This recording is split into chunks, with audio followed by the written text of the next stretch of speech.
और कच्चा चिट्ठा में बात फिर रूस यूक्रेन जंग की। पुतिन के पास टैंकों का टोटा पड़ गया है और पुतिन 75 साल बूढ़े टैंकों को यूक्रेन में भेजने के लिए अब मजबूर हो गए हैं और रूस के 1500 ऐसे टैंक हैं जो जंग खा रहे हैं और उन्हें अब यूक्रेन रवाना किया जा रहा है। जंग के मैदान में रूस को जिस तरह से अब हथियारों की कमी का नुकसान झेलना पड़ रहा है, ऐसे में उसकी चुनौतियां बढ़ती जा रही हैं और उसे देखते हुए बुजुर्ग टैंकों की तैनाती अब बहुत बड़ी मुसीबत बन सकती है।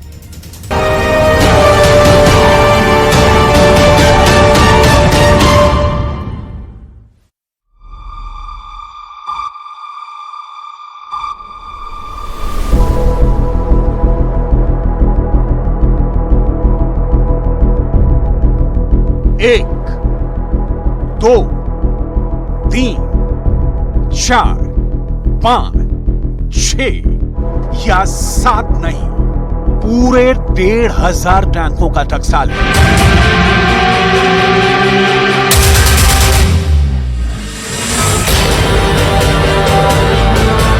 दुनिया में शायद ही कहीं 1500 टैंकों को एक जगह इस कदर इकट्ठा किया होगा। इन टैंकों की कहानी इतनी दिलचस्प है कि आप सुनेंगे तो दंग रह जाएंगे, लेकिन इसकी डिटेल आपको आगे बताएंगे। पहले एक एक कर वायरल हो रही इन तस्वीरों को देख लीजिए, क्योंकि इन तस्वीरों को देखने के बाद ज़ेलेंस्की बहुत खुश है। यूक्रेन की सेना ने रूस के इन टैंकों की तस्वीर सामने आने के बाद मूवमेंट तेज कर दी है।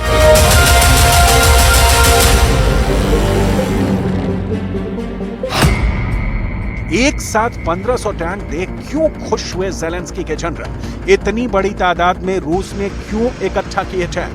साइबेरिया में इन टैंकों को इकट्ठा करने के पीछे का मकसद क्या है?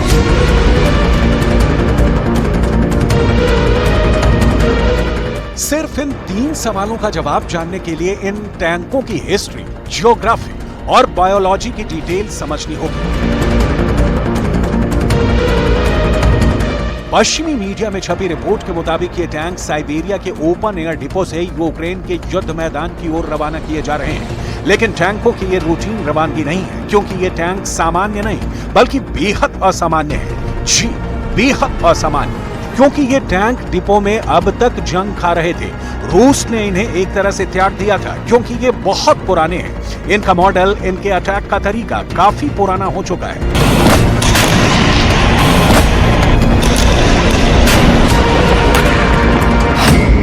सवाल है, फिर 70 साल पुराने टैंक क्यों निकाल रहे हैं पुतिन?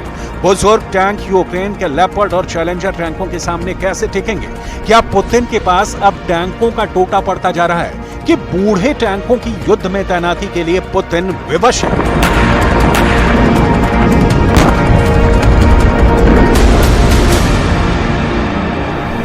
इन सवालों का जवाब एक एक कर आपको उसकी डिटेल के साथ दिखाएंगे।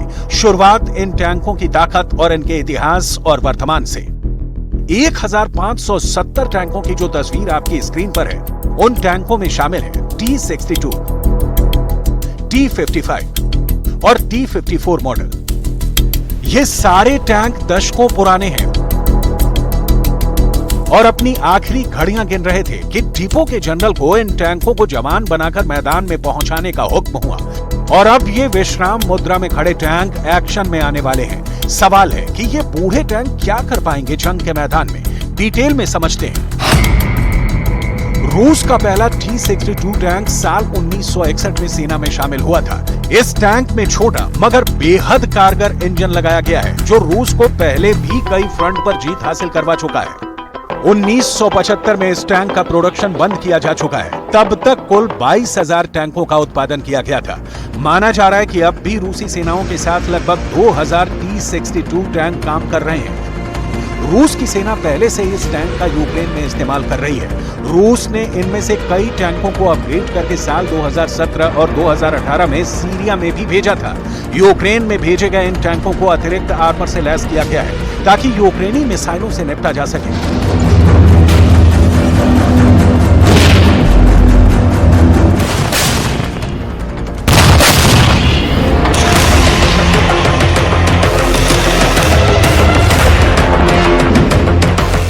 T-62 की मेंटेनेंस कॉस्ट बेहद कम होती है, जो रूस के लिए फायदे की बात है। एक्सपर्ट्स मानते हैं कि T-62 टैंक के जरिए घनी आबादी वाले इलाकों और पहाड़ी इलाकों में ऑपरेशन में आसानी होती है। यही कारण है कि T-62 टैंकों को पुतिन ने पिछले ही साल यूक्रेन की लड़ाई में उतार दिया और अगले साल यानी 2023 के मैदान में भेजने के लिए 800 T-62 टैंकों को अपग्रेड करने का हुक्म दिया, क्योंकि पुतिन के टैंकों को ज़ेलेंस्की ने मिट्टी में मिला दिया। यहां तक कि रूस के कुछ टैंकों को उनसे छीन लिया और अब उनका इस्तेमाल रूस के खिलाफ कर रहा है।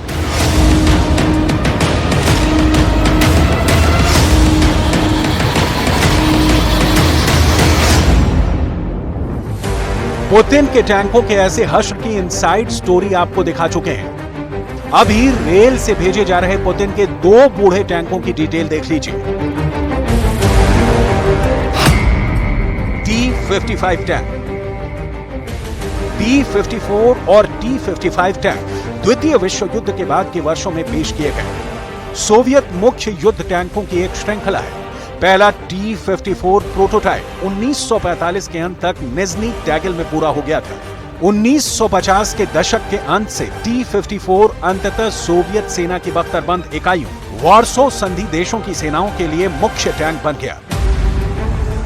कई दूसरे 20वीं सदी के उत्तरार्ध में अपनी शुरुआत के बाद से T-54 और T-55 दुनिया के कई सशस्त्र संघर्षों में शामिल रहे हैं।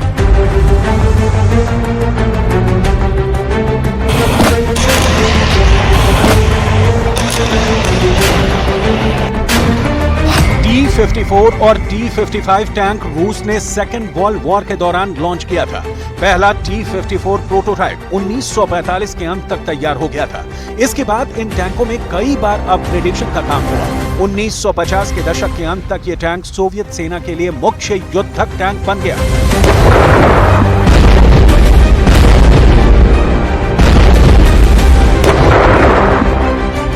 लेकिन समय की रफ्तार ने इन टैंकों से इनकी ताकत छीन ली और शीत युद्ध का भी अंत हो गया। लिहाजा इन भारी भरकम टैंकों का जमाना लग गया और इन्हें रूस ने इनके गंतव्य स्थल पहुंचा दिया, जिसे निकालना, चमकाना, नए हथियारों से लैस करना और मैदान में उतारना पुतिन की मजबूरी बन गई है। कहा जा रहा है कि रूस के पास T-62 टैंक हजारों की संख्या में मौजूद हैं। ये टैंक भले ही मैदान में लेपर्ड और चैलेंजर की तरह काम नहीं करें, लेकिन इनमें इतनी शक्ति तो है कि ये दुश्मन को धमका सके। लेकिन सवाल फिर वही, ऐसे बूढ़े टैंकों को मैदान में उतारने की पुतिन के पास मजबूरी ही क्यों? जिसके जवाब की डिटेल आपको यहाँ बहुत गौर से समझनी चाहिए, क्योंकि यूक्रेन अब तक ड्रोन और एंटी टैंक मिसाइलों के जरिए रूसी टैंक को बर्बाद करता रहा है। रूस परेशान है और उसके पास अपने बूढ़े टैंकों को उतारने के अलावा कोई दूसरा विकल्प नहीं है। इस मजबूरी को दिखाएं उसके पहले इस तस्वीर को बहुत गौर से देख लीजिए। ये रूस का वैगनोवो बेस है। यहाँ टैंकों को रखने की जगह को देखिए। सैटेलाइट तस्वीरें बता रही हैं कि ये करीब करीब खाली हो चुका है। ये वही टैंक हैं जो यूक्रेन गए और वहीं दफन हो गए। रूस के पास दुनिया में सबसे ज्यादा टैंकों की संख्या है, लेकिन जिस तरह से यूक्रेन के मैदान में इन टैंकों की तबाही की कहानी लिखी जा रही है, रूस के पास हजारों टैंक तो हैं, लेकिन अब तक ज़ेलेंस्की हजारों को तबाह भी कर चुके हैं। डिटेल देखिए।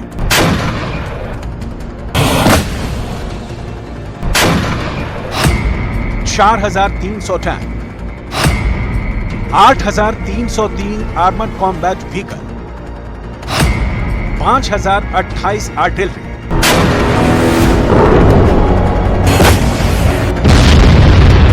वैगनोव बेस के बारे में कहा जाता है कि रूस अब तक 60% टैंक यहां से यूक्रेन के लिए रवाना कर चुका है।